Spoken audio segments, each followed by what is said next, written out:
Hello, everyone. Good evening. So, as we usually do, welcome. Um, as we usually do, every second Monday of each month, we have our meetings in English on Mondays. And we've been doing this for about, I don't know, maybe 8 years now or more. And what we are doing is we are following the gospel according to Spiritism. So every month we have one special public talk about one chapter or one specific item of the book. And we already went through the book once, and then now we not now, but we started a while ago, and we are on chapter number 8 now. So tonight we're going to talk about chapter 8 and items, if I'm not mistaken, 11 to 17. But before that, we will, as we usually do in our regular Portuguese meetings in Portuguese, we will do an initial prayer, then we're going to read a brief message, and then we will talk about the gospel according to Spiritism. Hendrick would be here tonight to give the public talk, but he was not able to make it, so he asked me to replace him. So you're going to have to stick with me the whole night here talking by myself. Well, not by myself. You guys are here. It's being also transmitted through the internet, so I don't know if there's anybody there watching, but if there is, welcome too. So let's do an initial prayer, and then we're going to read. I'm going to have to go out and back a little bit just because of the transmission, so I have to switch something there, but it will be, it's usually very quick. So if we want, and if you want, we can close our eyes so that we can focus more and think a little bit more about this connection that we have with the good spirits, with our dear master and friend Jesus, and above it all, to our creator, to our father, our mother, whatever the name we want to call God, and say, dear friends, we would like to be very thankful for once again having the chance, the opportunity of being here tonight at our little spot of light to listen to some good messages that may encourage us to live a better life, a better mental life, a better life in our heart, so that we can get these messages and put them into action in our lives, be it in our thoughts, in our words, but mostly through our hands and through our actions. So may your light and your love guide our thoughts and our feelings tonight, so that we can understand this message better and become, hopefully, better people, a better person.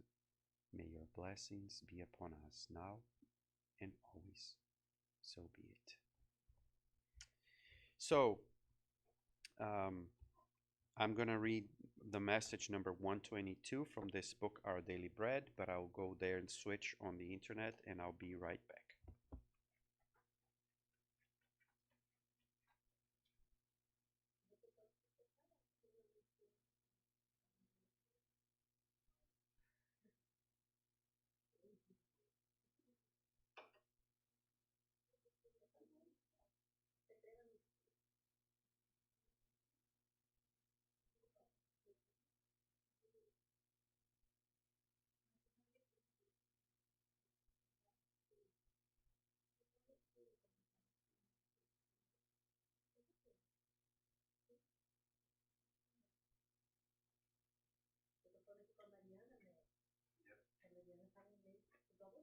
Oh, nice. Yeah, it would be good to have someone else to be here from time to time. Um, yeah. So let's start by listening. You're gonna see that there's nothing really special about it, and it's just a matter of reading and understanding and talking, and that's basically it. So the message is from this book, Our Daily Bread, number 122. The message is entitled Sin and Sinner, and Emmanuel, which is the spirit that wrote through the medium Chico Xavier, wrote, um, took a message, took a small verse from the third letter of John, verse number 11, when John says the following: Beloved, do not follow evil, but the good. The one who does good is of God, but the one who does evil has not seen God. This is a very interesting verse, and Emmanuel will make a comment that's really, really interesting. He says, human society should not divide itself into camps where the good are on one side and the evil on the other side. Instead, it should live as a huge family that includes spirits that have begun to understand the Father and spirits that have not yet managed to sense Him. Of course, for many years to come, the words evil and wickedness will continue to appear in dictionaries, defining certain mental attitudes of a low order. However, one must agree that the question of evil has been receiving new interpretations in human knowledge. The evangelist, meaning John, gives us the correct idea about evil. John does not say that wicked individuals have been exiled from our Father or that they are kept apart from creation. John merely affirms that they have not seen God. This does not mean that we should just fold our arms before the poisonous weeds and pestilent areas of the path. However, it does oblige us to remember that the farmer does not pull thorn bushes and refuse from the soil in order to leave it full of holes. Many believe that fallen men and women should be done away with forever. But Jesus did not look at it like that. Whenever he lovingly addressed the sinner, the one who makes mistakes, he knew that before anything else, he was facing an unwell, unhappy person from whom he distinguished marks of eternity could not be taken. Fight crime, but help the individual who has become entangled in its dark web. The Master pointed out the constant battle against evil, but he awaits true fraternity among humans as the sublime milestone of the heavenly kingdom. So, I would first of all, I would really, really highly recommend to read this message again. It has so many good points that Emmanuel does. He points out to so many interesting small things that, and because it's not our duty here to go into depth on this message, but just to give a brief remark. What I'm gonna say is that I find it very interesting when John says, and Emmanuel points it out. John says that, and I'm gonna read it so I don't mess up the words. He says, the one who does good is of God, meaning that the one who performs good things, who does good to people, does, charitable work, not only to others. I mean, not only to give stuff, but to lend a shoulder on someone that's crying, to be together with a person that needs, especially in our home. It doesn't need to be outside. Be charitable is not to go outside and look for to help other people that we don't know. To be charitable is to be good at every single moment of our lives, be it with our husband, our partner, uh, with someone that I don't know, at our work, anywhere and everywhere, and it doesn't matter. So what John says is that the person that does good is of God. But then he points out something that's really, really, really interesting, because he, of course, he's here. He's making he's pointing out two sides of the spectrum of people: the ones who do good and the ones who do bad things. So he's pointing out those two types of people, which most of the time it's ourselves. Sometimes we do good stuff, sometimes we do bad stuff. So it's all of us. So what he says is, but the one who does evil, he does not say that is not of God. For the one who does good is of God, but the one who does not good is not of God. No, it only says has not seen God, still didn't understand him, uh, still didn't see God. And of course, see is not like, oh, I'm watching God clean the house or watching God create a star. No, it's to see. In this case, it has so many meanings. I mean, to feel God, to understand the message, to really get to what the message is trying to teach us. So it is very interesting that he points that out to us, that it is not about being of God or not for the one who does not good, but for not being able yet. And sometimes we feel that when and I remember Paul, for example, Paul the apostle, who left us a lot of other teachings as well, when he says, sometimes I feel bad because the good things that I want to do, I cannot do. I don't do. But the bad things that I know I shouldn't be doing, I am doing. And he feels bad for himself because he knows that he shouldn't be doing it. But for whatever reason, he does not have the strength to not do it, to restrain himself for not doing.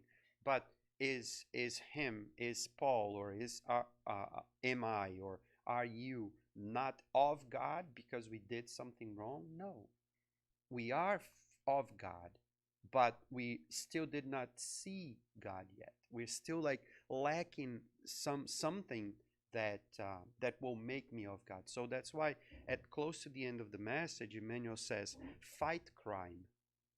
I mean, struggle against, let's say a person committed a crime or a person is doing something bad. Let's fight crime. Let's fight the bad thing, but not the person. So it's not about killing the person, but it's about killing the bad thing that the person did. Because the person needs to be saved. The person needs to learn to see God. If we need to put it in jail, that's fine. And that's what it needs to be done. But we cannot condemn the person forever. We should not be killing the person. And then he makes a very interesting comparison or analogy when he says, if you are dealing with the soil, a farmer is like tending to the soil, taking care of the soil. Let's say Dora in her house has tomatoes, for example, and then she's planting her tomatoes, and then she sees some weed, some stuff that if it's there, it will like eat the food for the tomatoes. So what she does, she needs to go there and grab those weeds and take it out, right? But what if the weed has a deep root, and then when you take the root out, the weed out, it leaves like a huge hole on the soil? What is she gonna do? Will she just leave it like that? No, she will take care of that hole. So it's the same idea that he wants us to understand here. The crime is the weed, but the soil is the person who created the weed. So we remove the weed, but we need to take care of the soil. Otherwise, it will create another weed. So we need to take care of it. So when he invites us to think about this, he's inviting us to think about ourselves. We need sometimes to take the weeds from ourselves, and there will be holes. There will be something missing. So we need to try to fix that, put some new some new manure, some new stuff inside, so that we can fix and patch that, so that we can get better. So the sin and the sinner, and as some people say, we need to take care of the sin and not kill the sinner. So take care of the sin, but do not kill the sinner. And so that's the message for tonight. Again, message 122 from the book Our Daily Bread, and I highly recommend to read this message, so that you can, if you have the time, it's just such a small message, but to just get a little bit more of what Emmanuel wants to say, and maybe take the message to ourselves, to deep inside ourselves. So having said that, it's already time for us to go to the Gospel according to Spiritism, and I'm going to get the book. I'm going to change something there on the internet again, and I'll be right back.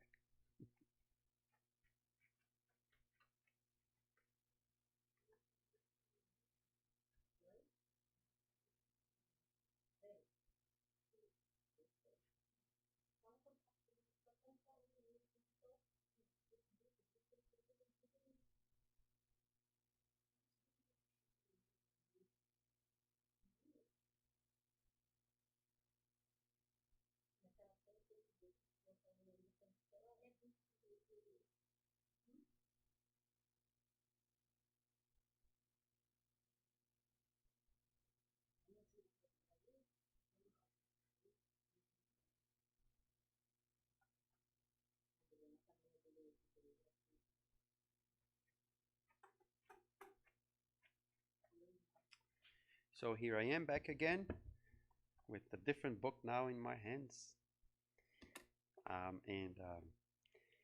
So tonight, I remember the numbers correct. So it's chapter number 8 from items 11 to 17, and it is a message, or an item of the chapter that's entitled "Blessed are the pure of heart." And usually for this part, we don't read it. We just like talk about it. And last month we talked about to have clean hands, to have like our hands clean and washed our hands. And what does it mean to be pure of heart? We based our discussion here based on the Gospel according to Spiritism, to that teaching that Jesus comes and is by the table, and his disciples do not wash their hands to eat. And some Pharisees come and then they say, "Oh, see, they are not washing their hands to eat." And Jesus says, call them hypocrites, because they talk about stuff but they don't do it. And then he asks, what is more important? It is to have like appearance of being clean and being dirty, or being apparently dirty but being clean on the inside. So that's more or less what we discussed last time. And tonight we are going forward with the chapter, with the verses or the items that talk about scandals. And in Portuguese, in general, I don't know, maybe the word is more common in Portuguese, right? Escândalos, we hear it more frequently in Portuguese than in English.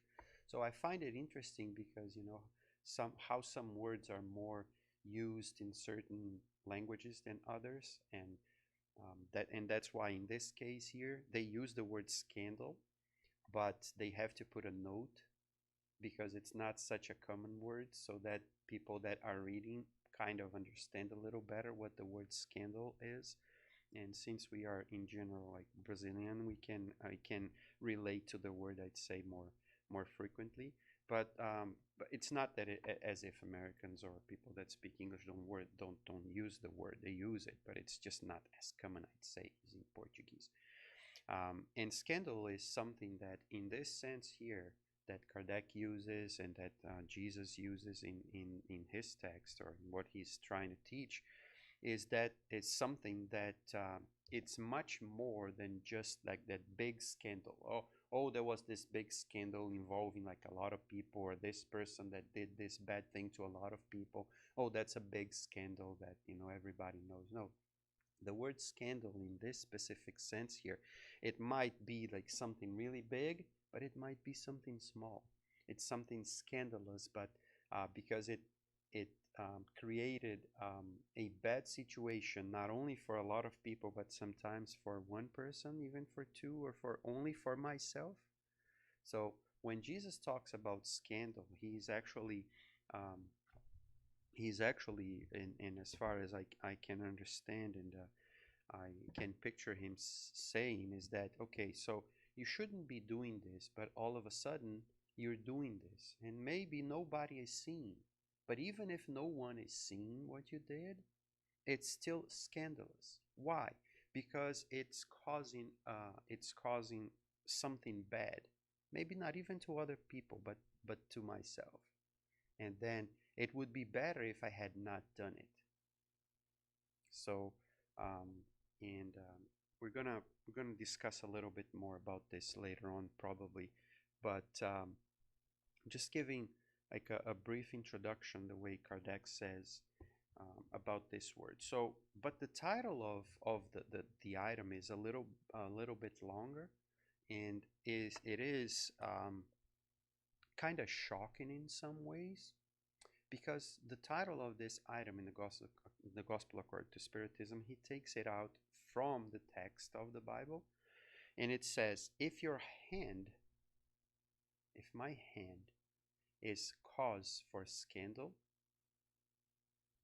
cut it off. Just cut it off. Take your hand out of yourself. If your eye, and Jesus says that too, if your eye is cause for scandal, remove your eye. That's what it's in the text. And I assume that Kardec chose this image as a title because it's very it catches our eye. I mean, when we read that or when we think about it, I mean, Cristiani, if your eye is causing a scandal, remove your eye. Take your eye out. Maybe a person that doesn't have an eye will have an advantage already, because you don't need to take your eye anymore because you already don't have an eye. Or people that have an eye of glass, right? A glass eye. Some people, because they have a problem and they replace it with an eye. There's a joke that the person came to the other and says, "Oh, if what if I," and they didn't know each other. So, would you give me $100 if I were able to bite my eye? And the person says, of course, no one can bite their own eye. Can bite their own eye. He said, are you sure? He said, yeah. So the person takes his eye, which is a glass eye, and then just bites it, and then so the guy gives him the $100, and so they keep talking, and the person notices that he doesn't have one eye only; the other eye is normal. He's seeing everything and so on, and says, "Well, would you now give me another $100 if I were able to bite my other eye?" It's, are you kidding me? You can see, so how can you bite your other eye? Yeah, so I'll pay another $100 for you to bite your eye. And he says, are you sure? Yeah. So he takes his denture and then he bites his own eye with the denture. So the guy made $200 in 2 minutes. So remove your eye.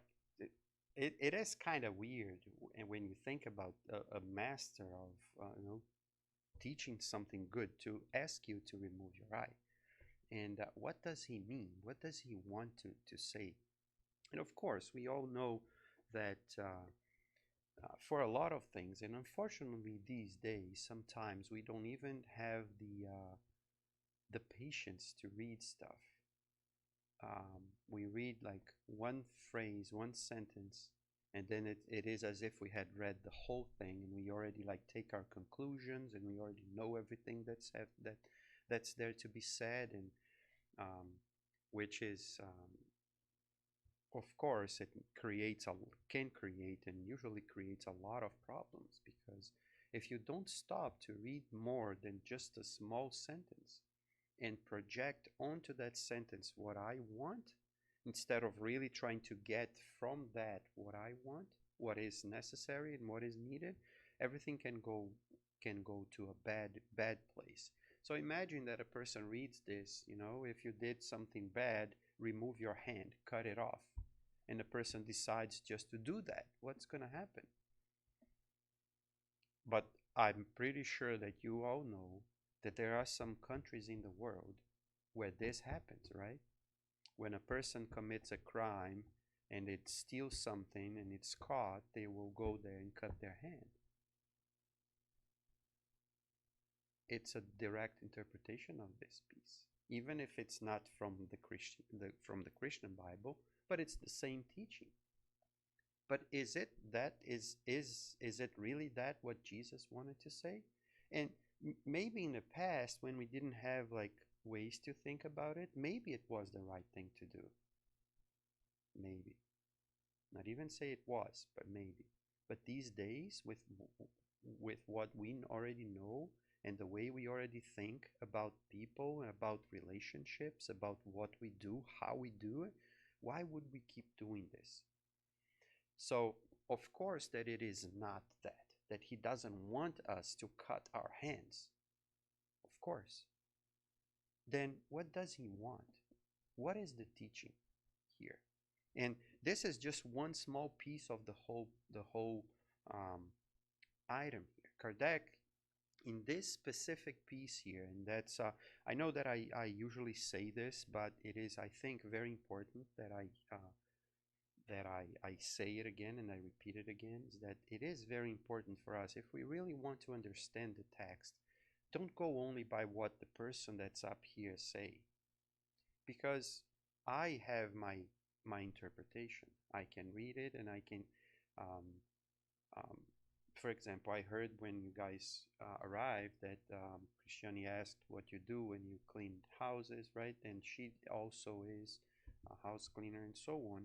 Um, and I like this example a lot, because it shows how we are partial to some stuff. So you get here, right, and I ask you, or Chris or Dora or me, to take a look at what it is, and then grab a paper and describe what you see. And then later on we grab the papers from everybody and we compare. We will find stuff that are similar, but we will find a lot of stuff that's different. Why? If we're seeing the same things. Because my point of view is different than yours. Because of my background, because of what I do, you probably will look and see, does Chris do a good job in cleaning this place? Because she's the one that cleans it. Why? Not because you're judging or not, but because that's what you do. So when you get to a place, that's what you see. That's what catches your eye. Me, being from another industry, completely different, I'm probably not gonna be paying attention to this. I'm gonna pay attention to other types of details, to other stuff. And is it wrong or right? No, it's not about being wrong or being right. It's about the perception. So when I am here saying something to you, I have my point of view, I have my background, so some stuff will get to me, and that's what I'm gonna talk about. But I'm pretty sure Chris, for example, will be here in about a month or in a few weeks to say something about one of these chapters.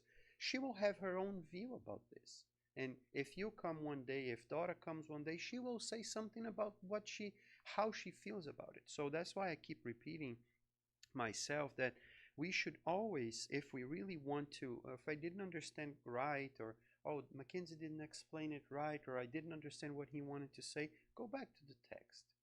Sometimes these texts, and when we talk about something here, it's usually like a page or two, so it's a quick read.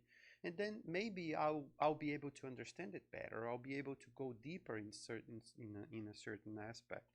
So Kardec, in this piece here, he does something that he usually doesn't do, but I find it very interesting. That, when I read from this book, Our Daily Bread. I just read from this book. So what Emmanuel does is he gets a small piece, like a very small piece, just one verse. It's usually one line. And then he makes a full page comment of that line. In the Gospel according to Spiritism, Kardec does the same. But what he does is he gets a much bigger piece. He gets like, I don't know, sometimes 10 verses or 5 verses, 7 verses. And then he makes a longer text about it. So he goes, but in this specific one here, he gets a longer piece. But then in every paragraph after that, it's like as if he uses one piece and then he makes a comment.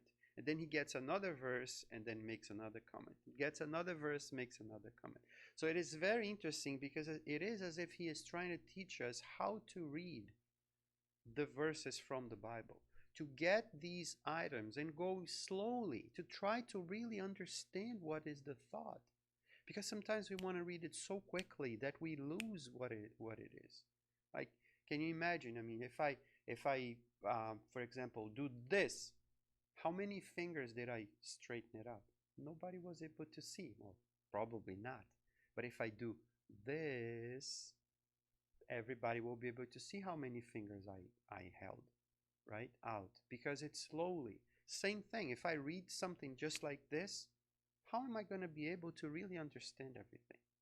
So Kardec goes slowly, piece by piece, with this message from Jesus, and then he explains a little bit, slowly, slower, what he wants to say. So what Jesus is saying, or at least the piece that I want to talk a little bit more about tonight, is that part of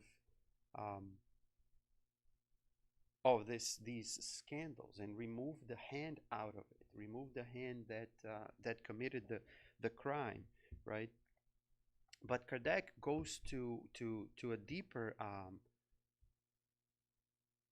I wouldn't say a deeper understanding, but he goes into other pieces and he describes some things that are very, very interesting. One of them is because Jesus, in this passage, he says, scandals are necessary.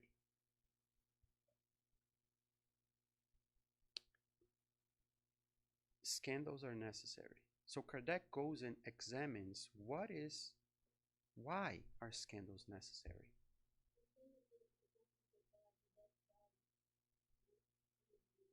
Yeah. Mhm. Yeah. Yeah, George Floyd, yeah. And that's a very interesting point, and that's exactly what Kardec talks about in some of these pieces, in these items. And then he discusses that. Is it really necessary? Why is it necessary? And he goes and he cycles the argument, and he says, but if it's necessary, how will we get out of it? So that's a question for us. I mean, if scandals are necessary, and one will do to because the other one did, how do we get out of this cycle? Oh, Chris did something wrong to me, so I'll go and do something wrong to her. How do we get out of this cycle? Then we might even go back to the message of the beginning, right? The sin and the sinner. Do I want to get back on the sinner, or do I want to get rid of the sin? Of course, I want to get rid of the evil, not of the person that did the evil. Then Kardec goes a little bit on that side. So the question is, and what Dora just said, and he goes here. It is necessary, but in what degree it is necessary, and what does it mean that it is necessary? It is necessary not because God wants it to happen, not because the law wants it to happen, but because we're still in that level and we cannot get out of it. We cannot get out of this cycle yet. We, and when I say we, I'm saying the whole group of people in this level. But one day we will be able to do it before that thing happens. So I'm going to give you an example. Why did it have to happen? Why? And it didn't have to happen, but why did it have to happen? Because we have so many chances to do it without somebody dying, and we don't do it. We could have gone to the streets, or we could have changed the police in that sense, using that example, changing the person, changing each of those guys, which could have been us. And I'm not saying that better or worse, but sometimes you're in a situation that because you really don't have the strength yet to resist something, just like we said that Paul did and told us, we will end up doing something bad, and we will be responsible for it. What if I had not chosen that path? What if I had said, look, I've seen so many bad things happen. Let's change this before something worse happens. Let's change this behavior right now before something really bad happens in the future. So then George Floyd might not have been dead now if we had changed before. But because we didn't change, that thing had to happen so that someone will wake up, that I will wake up, we will wake up and do something. So it's not necessary in the sense that somebody is imposing that on us, but because our nature is still of like a word that people use more these days, is not proactive. Because we are not proactive, meaning acting before something bad happens. It is as if we in Portuguese, we say something like, and I'm going to translate it directly to English, but we say something, oh, we put walls around our property after we were stolen. We could have protected it before getting stolen, but now that I'm stolen, now someone stole something from my house, now I'm going to protect it. So being proactive is doing something before something bad happens. So are we proactive enough? Probably not. And that's why we're seeing so many bad things. Because we know that this will happen one day if we don't change. So why do we educate, or we try to educate our children? It's for them not to do the same mistakes as we are doing right now. So why do we need to change? To prevent stuff happening in the future, right? But we leave it for when it happens. So we can use the simplest things. We talked about the case there, but in our own lives. Oh, I'm whatever, I'm getting sick. I'm getting sick, and I don't know why. And then, well, pay attention to what you're eating. Or you're just eating whatever, bad things, and you're not eating stuff that really gives nutrients in your body. So, oh, I'm getting, say, sneezing all the time. I'm getting the flu all the time. Oh, are you really eating something that has vitamin C, for example? Are you like eating an orange at least once in a while, or eating something that has vitamin C that helps fight? Oh, I'm getting dizzy, and my blood pressure is too high. Or aren't you eating too much salt? Or the other way around, aren't you eating stuff that don't help going up with your... So if I don't know, if I don't want to change, if I don't want to act differently, the scandal will come, and then I will get really sick. Why? Because I didn't take action before that. So the scandal will come, and it is necessary. Why? Because we didn't change.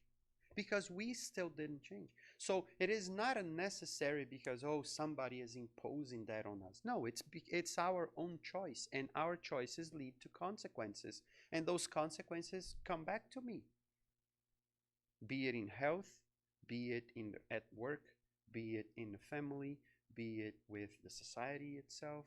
It doesn't matter. At one point, that behavior will catch up to me, and then I will be um, um, under the influence of the consequences of what I did. So if it's a disease, then I'll suffer from the disease. And what can I say now? Now I'll have to deal with the consequences. And then I would say, oh, only if I had done this before. Yeah, but sometimes when I don't know about it, can you imagine, for example, I don't know, 100 years ago, nobody knew what were the bad things of smoking, for example. It was just something that was happening. Oh, people were just started smoking. Oh, this is nice, this is nice. And nobody knew that cigarettes would cause cancer. So it's something that you don't know, so you keep doing it. But now that you know, what do we do?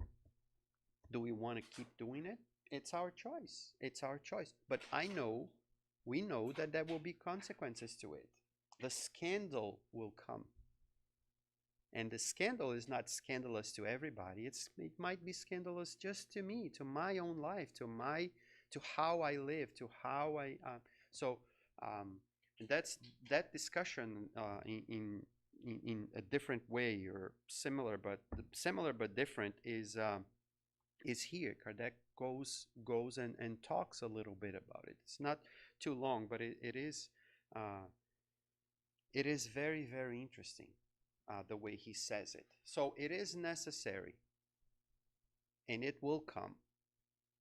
But Jesus goes ahead and he says, but remember, it is necessary.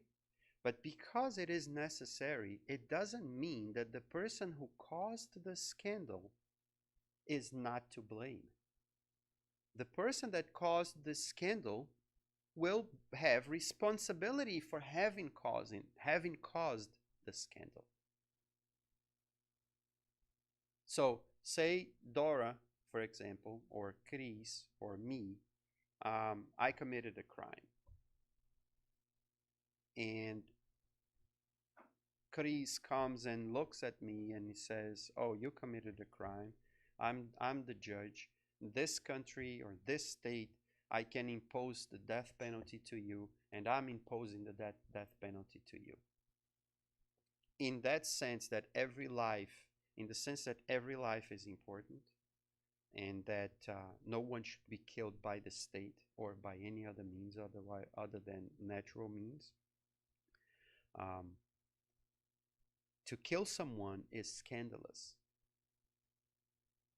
I would need to suffer the penalty for having done a crime. I will need to suffer, be it in prison, be whatever it is. Something will need to happen to me so that I can wake up my conscience and improve myself and do something to repair the damage that I did. And that's the scandal. The justice system, by killing me, is making me pay to some degree for my mistake. But the justice system, be it Chris, be it Dora, be it myself, that imposes on me the death penalty, is responsible for that. So I need to suffer, but whoever does the suffering to me is acquiring also and doing another. So the cycle of violence continues. We need to find a way to stop it. When something happens naturally, nature gives a way, finds a way to solve that problem. It is natural. It's not me. That's why the law of reincarnation gives us that opportunity of paying or repaying the debts in automatic form. which I find very interesting when referring to this item here, because say I committed a crime and I'm in jail. I'm paying it here. But I didn't, or let's say I didn't, I was not caught. Use a better example. I committed a crime and I'm not on jail. Nobody knew that I did it. Only I did. Only I knew, right? It's unjust to some degree that I'm still free. It is, because I committed a crime and I should be paying for my crime. But I'm not, because I was smart. But my conscience is charging me all the time. So I die. When I die, my conscience is me. It's not something outside, it's me. I don't have the body anymore. I am only myself. I am only my conscience. I am only me. Now I'm going to be born again. Now I'm going to reincarnate. Now I'm going to come back to earth. Probably you already went through this, that you thought so much about something, or you're so worried about something, so worried about something, that you have a headache, that you have something happening in your belly, that you're feeling sick, that's the mind acting on our bodies, right? I once had this thing happen to me. I was driving with my brother. We were very young, going back home, and all of a sudden there was a truck on the right hand side of the road, and I'm going here, and I didn't see that the truck was going to do this, make a U-turn. So all of a sudden I am driving and the truck just does this in front of me, and I step on the brakes immediately, of course, and fortunately nothing happened. I mean, I stopped almost below the truck. It was one of those big trucks that are very high, so the car went a little bit below the truck, so I had to back up so that the truck could go. And so I drove, like, I don't know, a few meters up ahead and stopped, but I was shaking, and my body was completely out of control. I couldn't control my body. It's the mind and everything that went for that reaction that changes you immediately. So it's the same thing. I mean, if you're scared of something, you're scared for a very long time, if you don't forgive someone, all these things will have effect on our body, physical body, and it's something that comes from our minds, which is not physical. But the mentality, whatever I'm thinking, affects my body. Now let's just think, if I'm dead and I committed a crime, and my conscience is charging me all the time, hey, look, you did this, you did this, you did this, it's on you, it's on you, it's on you. And then now you're going to be born. What's going to happen to your body? If I'm grown up and that happens to my body when I'm completely formed, can you imagine what does it do to a baby? To cells that are coming together? So it will be reflected. And that will not be because someone did it. But who did it? Me. So that's how naturally these things come together. But if I decided to kill that person, he would have paid his debt, because I killed him and he suffered the consequences of his act. But now I acquired a new debt because I am the one who created the scandal. So it's by not acting in that sense, by not acting violently, I can get out of the cycle of this scandal, and be able to allow the universe, if we don't want to use the word God, to allow the universe to self-regulate, to say, look, this is out of balance. It needs to be balanced again. So how does it do? It does it automatically, because my mind will pull to me whatever I need. So when when I am the cause of scandal, I will be called upon. Someone will call me and will say, hey, look, this is happening. You need to fix this. So you can fix it ahead of time. So say, for example, a friend of ours had just gone through a surgery or to a situation, and we know that he suffered that because he, I don't know, use the same example, smoked too much, or drank too much, or, sorry, ate too much of this or that, or sat weirdly on the chair, and then now he has a problem in a column, for example. Now you know that because you saw it. And then you notice that you're doing the same thing. You could then decide and say, hey, why don't I change it? So I will not suffer that much later on. But that's the proactive kind of stuff. And am I willing to do that? It's up to us. It's my decision. I need to decide what to do. I need to choose the path. I need to choose what is my course of action. What am I going to do? Oh, I know that my family has a history of doing this or feeling this or having. What am I going to do? So one example from the media, Angelina Jolie, right? Very famous actress. Does a lot of stuff and a lot of good stuff. A few years ago, what does she decide to do? And it was very controversial. She took her breasts out because she has cancer. Lots of her in her family, a lot of the women had breast cancer. So she decided. Can you imagine how tough it is? And you being women, you know, of course, way more than I do. Can you imagine how tough it is to decide to take your breasts out?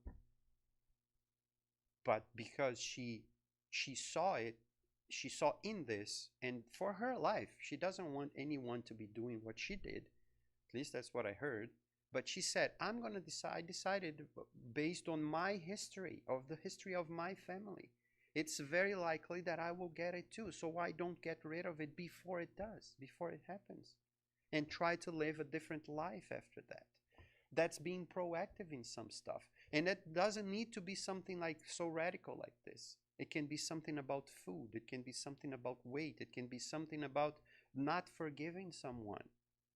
Do something with our own lives that will change, that will have impact on what I am, on who I am, and on who I want to become. And that's what the message is. So when Jesus says, cut your hand off, it's not to cut the breasts out necessarily, but if necessary, do it if you want to do it. But it is, if I use my hand to punch other people, take that hand out and put another hand in of one that does what? That gives caresses to other people, that shakes the other person's hand. So it's the same physical hand, but it's a different attitude on that hand. It's a different attitude on my mouth. So shut your mouth or remove your mouth. How can I? How can I cut my tongue? In that sense, by stop talking bad things about other people. So put a different tongue in your mouth. Put a different eye, in your eye socket. Remove these ones that only see bad things about other people and see bad things and say bad things, and remove it and put another one. Which is very interesting because in the Spiritist literature we see some stuff that it's so interconnected with this that I find it to be almost to the point of being unbelievable. So we all know that I don't know if you all read the book, but the book Paul and Stephen, Paulo e Estevão, right? We have the book here as well. I think we have it in English in the library, and we have in Portuguese as well. But there's a passage there where one of the characters that when something happens to him, um, did you did you read the book, Paul and Stephen? Did you read the book? No. Did you guys read the book? You're reading it now, Paul and Stephen?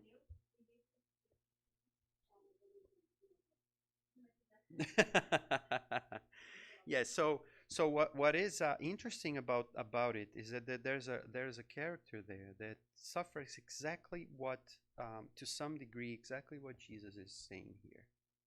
He doesn't cut his own hand, or doesn't cut physically, but because of some of his actions, when he wakes up, when he dies, one part of his body is removed out of him. And we have the, Emmanuel tells us that, and then all of a sudden he gets it back. But it is what does it? And to me, I find it so interesting because it tells me, just like I was given an example before, that I died and I committed a crime, and now I'm gonna return to earth, reincarnate, and all that I have in my mind will affect my body because I'm just a small cell. And if I can affect my physical body here, I can affect a cell because all my conscience, all my thoughts, all my feelings are attached to that small piece of body that's forming. When we discarnate, when we die, is the same idea.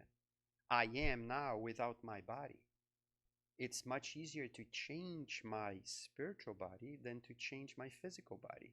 So depending on who I am, on how I am, on what I think, it will affect, and I will be able to, in some degree, because of the guilt that I carry, I will affect my body. I will lose my arms. I might lose my eyes or my sight, because that thing was the thing that made me fall. So I'm, in some degree, cutting it out, cutting it off of my body. And that's what, and this is, it can be automatic, but it also can be because I want. And isn't it much, much better not being forced to do something, but doing something because I want to do it, because I understood how important that is? So imagine, for us to finish our talk, imagine that I am going to school. Okay, it can be good or it can be bad. How is it bad? Usually when I'm very young, because my parents are forcing me. And then I don't want to go. Then I want to go because I have some friends. But now I don't want to go because I fought my friend. So I want to go and I don't want to go. Now let's imagine that I lived my life, I went to school for a piece of time, and all of a sudden I'm in a situation in my life where I have the opportunity to go back to school, because if I go back to school for a year or 2 years, I know it's going to be hard, but it will give me the opportunity of improving my life, because my partner, I'm going to be able to buy a new house, or I'm going to be able to, and then I say, okay, it's going to be bad, but at the same time, it's much better if I do it now. And now I decide to go to school. There's nobody forcing me. I'm going to school. It's completely different. I'm doing the same thing, but with two completely different mentalities. So if I want to do it, I have something will happen. If I don't want to do it, something will happen. And what am I choosing? That's up to us. That's up to me. So in this message here, one of the things that I like to like stress is, it will happen. It will happen. I will have my hand cut off. I will have it cut off. It's better that I am the one who cuts it off, because I'm choosing to do it, and it's my choice. It's because I want to do it. So I want to change. So let's do it. Let's do it. Let's change. Otherwise, change will come, and I'll be forced to change. And usually, we don't like it. When we are forced to do something, it's usually something that we don't like it. That we so to finish, we're seeing, and cannot or could be using, but we decided not to in this case. We're kind of far away. Could be using a mask here, right? We can be fighting the mask and keep fighting the mask, keep fighting the mask, and it will be say whatever we want to say. The moment that I decide that it's good not only for me but for the others, and I decide to do it, everything changes. Because now it's natural, now it's my choice, now I decided to do it, and then that's it, whatever. So in in the scandals is the same thing.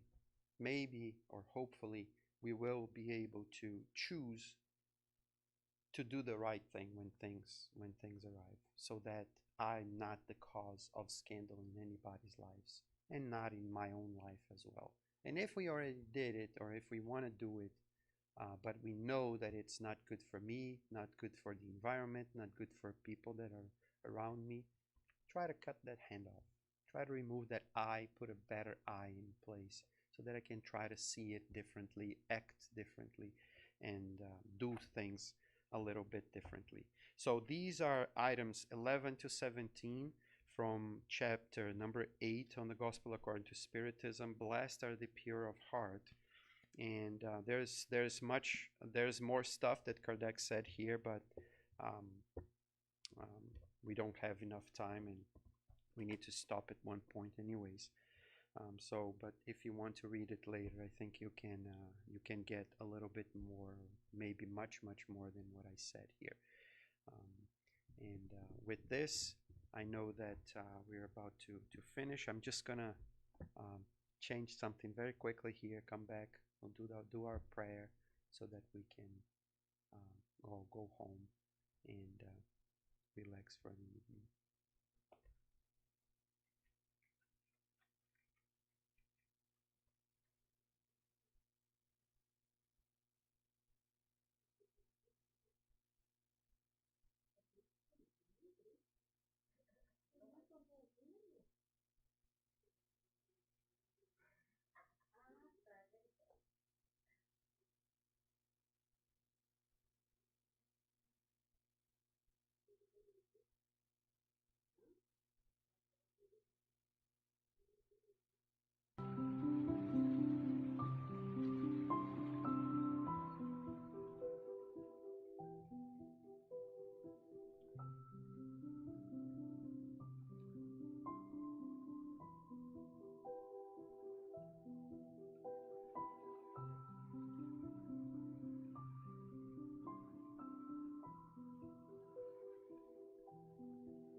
Yeah, so let's do our final prayer so that we can all be thankful for the blessings that we received here tonight by saying this. Dear Master Jesus, our friend, our brother, our Savior, we are so thankful for your teachings,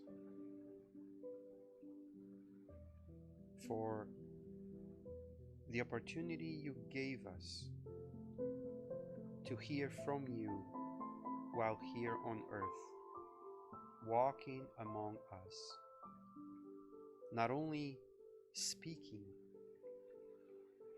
but doing, living the message of love, and setting the example to our lives.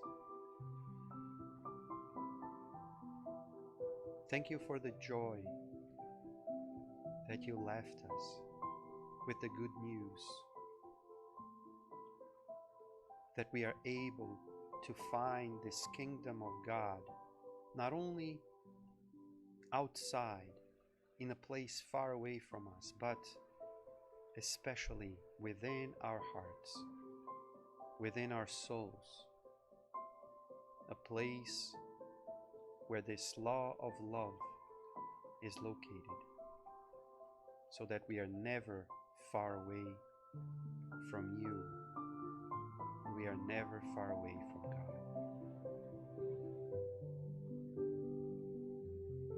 We want that your blessings are able to reach us wherever we are, whenever we are. That these blessings can come not only from you but also from us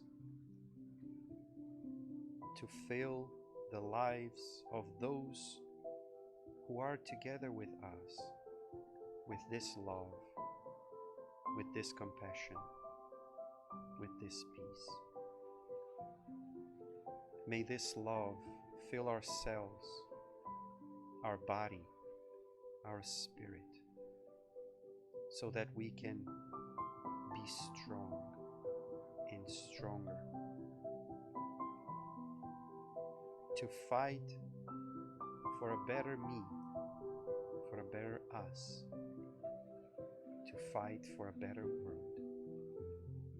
Fight through peace, fight through love and understanding. May these blessings that we feel not only here tonight but everywhere and at all times fill our hearts and our joy and our hearts and our brains. And may these blessings reach our friends, our family, the ones we love and the ones we are learning to love. For this week, for the next week, for our entire lives. May your love be always with us. So be it. So, thank you for coming. I'd like to just let everybody know that this is the meeting that we are having physically at Continue. On Saturdays, we are still not having our meetings locally here, but we are always having the meetings online. This, like Chris was saying, this weekend, Dona Valkyria watched the talk this weekend, right? Chris was not able to. Thank you, Dora. Chris was not able to make it, but her mother was here, over the internet. And every Saturday from here, since May, we have what we are calling Continue Live. So we always have someone to speak to us, and we have lives already scheduled to the end of the year. So we have for every Saturday we have someone. This week now, we're gonna have a friend of ours from California. He has been here before, Daniel Assisi. He will talk to us about his new book that will be coming out in December. His book is called Our Road to Damascus, Nosso Caminho de Damasco, where he takes the life of Paul and this way to Damascus and brings it to our own lives. So he's going to be talking this Saturday night from 7 to about 8:30 to us, and he's going to mention his book and so on. So just go to our YouTube page or follow us on Facebook, Cantinho de Luz MMA, or youtube.com/Cantinho de Luz MA as well. So we just like hit there the bell so that you get the notifications, and that's for this next Saturday. And the other ones, we're gonna have a person from Minas Gerais, then we'll have somebody from Natal, then we'll have so we're gonna have people from São Paulo. So we have a good lineup of talks up to the end of the year, and one very special occasion will be close to Christmas. We're gonna have like um, 5 people or four people talking to us during a few hours. We're gonna have like a sequence of talks on that day. It will be like a mini seminar, but we will give more details later on. So I guess that's what it is, and hopefully in January we will be back here physically. If everything goes well, we will be back here in January. But let's see. So thank you for coming. Thank you, Chris. Thank you, Dora. Thank you, girls, for coming. Have a great night. Was that's that's good. I like your shirt.